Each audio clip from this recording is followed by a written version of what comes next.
এই দাঁড়িয়ে আছে বিশ্ববিখ্যাত কালিকা তেলেভাজার দোকানের সামনে।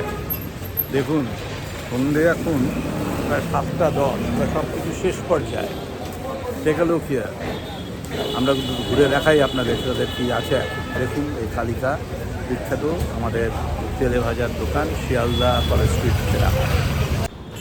ছুটির দিনে বাড়িতে বসে না পড়ে থেকে বেরিয়ে পড়ুন। যেমন আমরা এসে গেলাম কালিকা কলেজ স্ট্রিট অঞ্চলে। অসাধারণ চপ তেলেভাজার দোকান, কি না তার কালেকশনস। একবারে সেই ভেটকির roll, fish fry, chop, mutton chop, chicken chop, fish মোচার চপ, মানে হেন কোনো জিনিসের আয়োজন সেখানে নেই। মনের আনন্দে খাওয়া দাওয়া করলাম, পরিবেশটা উপভোগ করলাম। মাঝে মাঝে এখানে চলে আসাই যায় একটা সুন্দর অভিজ্ঞতা অর্জনের জন্য। এরপর এখান থেকে আমরা যাব আর এক বিখ্যাত ঠিকানা, প্যারামাউন্ট শরবত, প্রায় 1918 থেকে যেটা কলকাতার বুকে একটা ল্যান্ডমার্ক হিসেবে রয়েছে। এসে পড়লাম প্যারামাউন্টে, খুব সুন্দর আয়োজন, কলেজ স্ট্রিটের মোটামুটি কলেজ স্কোয়ারের ঠিক উল্টো দিকে। সেখানে আমরা ভেতরে ঢুকে পড়লাম। কি কি সম্ভার রয়েছে সেখানে টাঙানো রয়েছে, পুরোনো দিনের সমস্ত ছবি ভালো করে সাজানো, অনেকটা ক্লাসিক্যাল স্টাইল অফ ডেকার, পুরোনো দিনের পাখা, পুরোনো দিনের পরিবেশ, খুব ভালো লাগার মতো একটা জায়গা।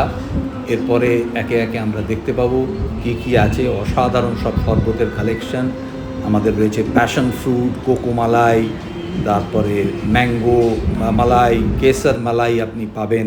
বিখ্যাত সব ব্যক্তি কারা এখানে এসছেন, নেতাজি সুভাষচন্দ্র বোস থেকে শুরু করে মেঘনাথ সাহা, জগদীশচন্দ্র বোস, কাজী নজরুল ইসলাম, তারপরে বিভিন্ন এখানকার বিখ্যাত ডাব শরবত, এইসব খেয়েটে এইবারে আমরা বাড়ির পথে আবার কলেজ স্ট্রিট। প্রায় একটু রাত আসছে বলে কথা, আমরা কলেজ স্ট্রিট ধরে এগিয়ে চললাম।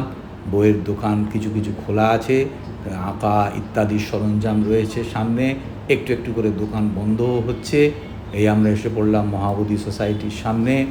সেখানে মানুষজন দর্শন করে মানে সময় কাটিয়ে বেরিয়ে আসছে। আমরা এগিয়ে চললাম কলেজ স্ট্রিটের পথ ধরে বাড়ির দিকে। খুব